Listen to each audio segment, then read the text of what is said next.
Welcome to மகை maths class. நம்ம என்ன பார்க்க போகிறோம்னா 10ஆம் வகுப்பு எண்களும் தொடர்வரிசைகளில் பயிற்சி 2.1ல் 3வது கணக்கு தான் பார்க்க போகிறோம்.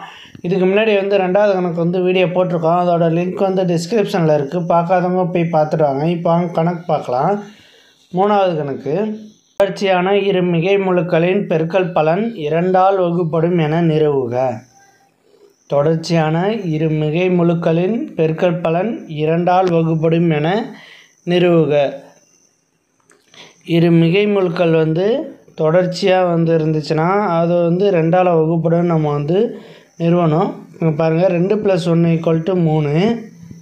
இதோட ஒரு நம்பர் கூட்டினா ஒற்றைப்படை வருது. இரட்டைப்படையோட ஒற்றைப்படையை கூட்டினோம்னா ஒற்றைப்படை எண் வருது. அதே ஒற்றைப்படையோட ஒரு நம்பர் கூட்டினோம்னா இது இரட்டைப்படையாக வருது. ஓகேவா? இதே மாதிரி தான் 1 × 2 2, 2 × 3 6. பாருங்கள், இதை மல்டிபிள் பண்ணோம்னா பெருக்கல் பலன் எப்படி வருது? இரட்டைப்படையாக வருதா?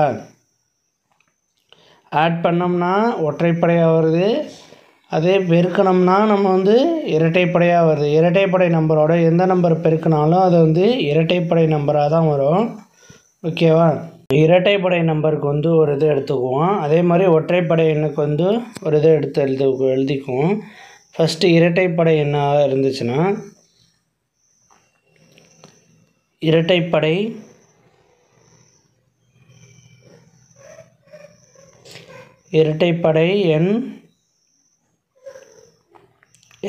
எண்ணாக இருந்துச்சுன்னா 2x. ஏன்னா 2ஓட எந்த நம்பரை பெருக்கினாலும் நமக்கு இரட்டைப்படை எண் தான் கிடைக்கும். ஓகேவா? அடுத்து ஒற்றைப்படை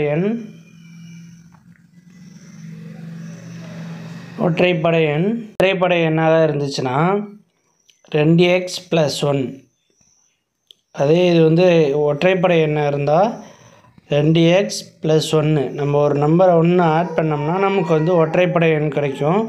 அந்த மாதிரி நம்ம எடுத்துக்கிட்டோம். இப்போ இது ரெண்டுத்தையும் மல்டிபிள் பண்ணோம்னா இதோட பெருக்கல் பலன் நமக்கு ஒரு 2ஆல் வகுப்படும் எண்ணாக இருக்கணும். இதோட பெருக்கல் பலன் 2ஆல் வகுப்படும் எண்ணாக இருக்கணும். நம்ம ப்ரூவ் பண்ணணும்.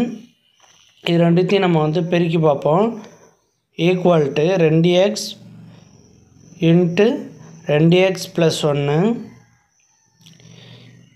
இதில் ரெண்டுத்துலேயும் 2 காமனாக இருக்குது. அப்போ 2 வெளில எடுத்துடலாம். 2 வெளில எடுத்தோம்னா எக்ஸு ரெண்டுத்துலேயும் 2 இருக்குது. 2 இரட்டைப்படை எண். இந்த இரட்டைப்படை எண்ணோட எந்த நம்பர் பெருக்கினாலும் நமக்கு இரட்டைப்படை தான் கிடைக்கும். உதாரணத்துக்கு இங்கே பாருங்கள், இப்போ 456 இருக்குது. இரட்டைப்படை எண்ணோட எந்த நம்பரை பெருக்கினாலும் இரட்டைப்படை எண்ணாக தான் கிடைக்கும். உதாரணத்துக்கு 456 இருக்குது. இந்த 456ல் கடைசி நம்பர் என்ன இருக்குது? இரட்டைப்படை எண்ணாக இருக்குது. அப்போ இது 2ஆல் வகுப்படும். அதே மாதிரி தான் 2ஓட எந்த நம்பரை பெருக்கினாலும் இரட்டைப்படை எண்ணாக தான் கிடைக்கும். அப்போ இது 2ஆல் வகுப்படும். 2ஆல் வகுப்படும்.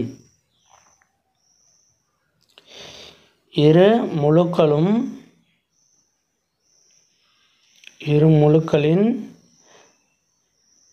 கூடுதல்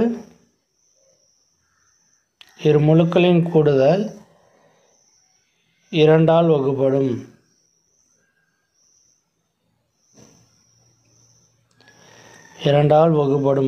அவ்வளோதான் இந்த கணக்கு. நெக்ஸ்ட் வீடியோவில் பார்க்கலாம். இந்த வீடியோ பிடிச்சிருந்தா லைக் பண்ணுங்கள், கமெண்ட் பண்ணுங்கள், ஷேர் பண்ணுங்கள், சப்ஸ்கிரைப் பண்ணுங்கள், அந்த பெல் பட்டனையும் கிளிக் பண்ணுங்கள்.